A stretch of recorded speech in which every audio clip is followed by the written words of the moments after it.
What's cracking, people? Back with another reaction, back with some more Erasure. And we're going back to their 1991 album, Chorus.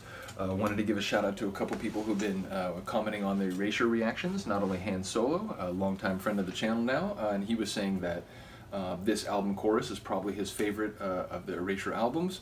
But also Seb from Germany, shout out to Seb, and he was saying that he thinks the 90s is where Erasure really came into their own and really found a magical sort of place. So I'm excited, as this is sort of the, I guess, beginning of that sort of period of their history. As I mentioned before, I have 5 albums, but I am going to continue to get more of them. But I figured, we'll continue making the journey, and I'm buying albums from other artists and so on.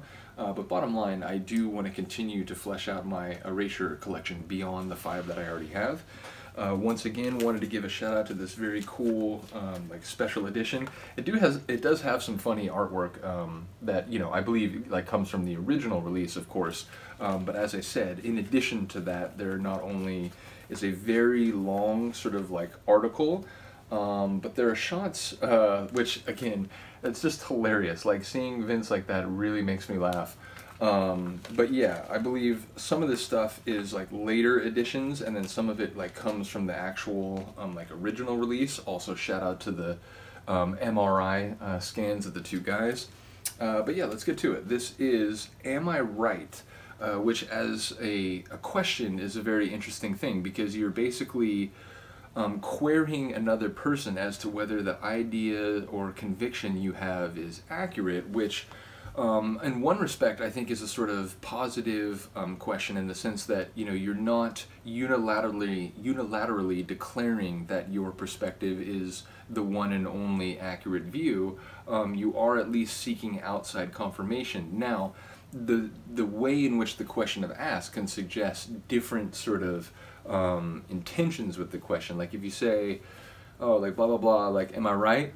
There's an implication that you very much think you are right, and you're just seeking a verbal confirmation without much introspection. But then you could also lay out an elaborate scenario and say, okay, so am I right, or is this something that I need to go back and look at? So I guess, again, it does depend on the way in which that question is delivered in terms of the actual sort of underpinnings of its intent. So we'll have to see how that might manifest. It's an Erasure song, so I don't think I'm going too out on a limb to say that it might be about relationships and sex and romantic feelings, and the way that they cause your brain to become chaotic and maybe lose control. It does seem like a lot of their songs hint at those themes, or get at them very explicitly. So yeah, we'll have to see, but this is Am I Right by Erasure, 1991, on their Chorus album. Oh! It's a heavier, kind of moodier intro.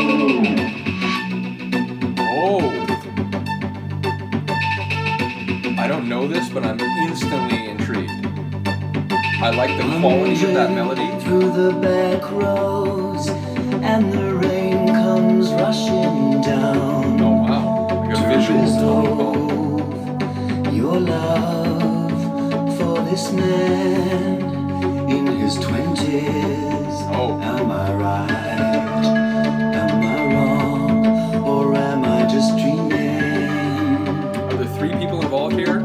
Is he asking a partner or a lover? Are you in love with this younger guy? Is that what's happening? There's a chill wind in the air. A chill in the air? Of envy? Is that what it was? The cold, pull the blinds in the window. Who is here? Was it you? Kind of bell chimes. Look at all the looking miles around town. I can see the old cathedral. Now like a higher but I had to get down. Closer on the river, setting up the sails, and life carries on as normal. Although you're not around, setting up the sails of life, carrying on as normal. Laughing off the rain, shaking their umbrellas till it starts again. Flowers in the water, floating off downstream. Paper and the gutter. Lots of images suggesting the passage of time and the changing of conditions. additions.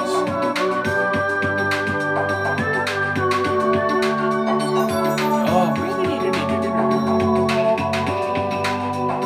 percussive rattle.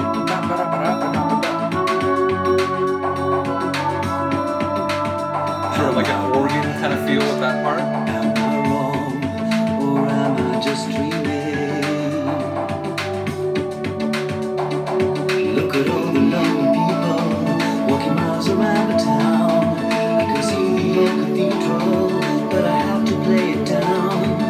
Boats around the river, setting up the sails, and life carries on as normal, although you're not around.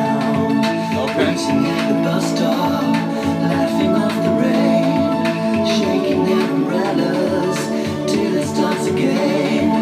Flowers in the water, floating off downstream, paper in the gutter, blowing in the breeze. Like, I think the perspective of these two people could be that they're, you know, the flowers that are now floating down the river, they're laughing together, like taking out their umbrellas when they need, you know, shaking them off when it's not raining.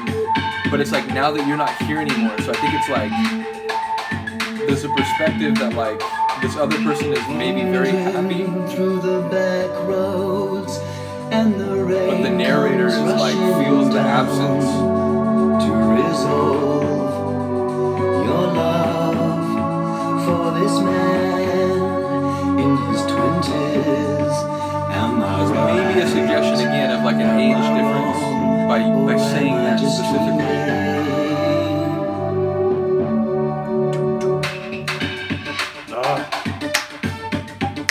Yeah. And that from the opening. But now with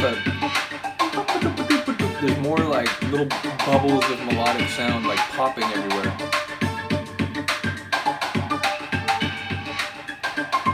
Are we fading? Is that what's happening? Yeah. God, the bubbles are getting a little more intense on the way out.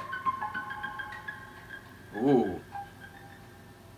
Don't fade that. Yeah, I feel like there's an interesting twist to the story just in that melodic part in the outro there.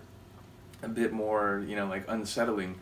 But yeah, I don't know, like, I'd have to hear more of it, but again, I feel like there's a sense that the narrator is speaking about a former lover or partner who has since found comfort in the arms of someone else, a younger guy, perhaps. And I feel like as the narrator continues going through his town, you know, he's seeing the cathedral and the people on the street and whatever, they don't, the magic isn't there anymore, the life isn't there, it's sort of drained into this sort of bland, blank pallor, in particular perhaps because this other person is no longer part of their life. They're now, you know, he and another flower like drifting down the river, and, you know, perhaps like pieces of paper in the gutter like going away from him and, you know, like down toward like out of his sight where he'll never see them again. So again, I don't know if like I'm kind of stitching together two parts that are not actually connected in that way, but it felt like those were some of the themes at play. Let me know if you have a different take or some insight on the lyrics. I always appreciate the people commenting. Big ups to the people who've commented on Erasure. Yeah, I feel like maybe they're not as well known here in the States as they should be. I mentioned it before, like when I first started doing Depeche Mode reactions, you know, there were a lot of people commenting, and excuse me, I think Han Solo perhaps originally found my channel through a Depeche Mode reaction. Let me know if I'm wrong about that. I don't remember the first one that you commented on.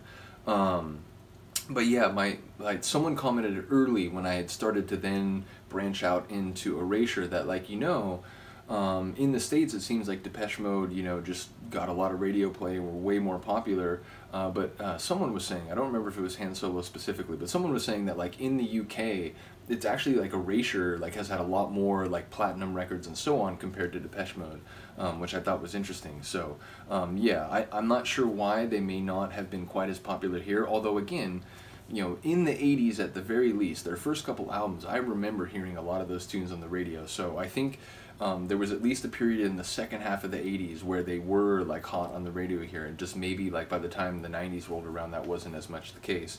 But yeah, let me know if you do have a an angle on that sort of history, and let me know if I'm remembering some of that right. And again, shout out to those of you who have commented on the Erasure reactions. I really do appreciate it. So the next time we come back to this album, we will be up to a tune called "Love to Hate You," which, come on, that you're instantly interested in a song that has a sort of wicked title like that. So yeah, I'm really excited to hear that. I can't wait to try to get at some of the themes and hear the lyrics. So let me know what you think. Other than that, I will see you next time. Peace.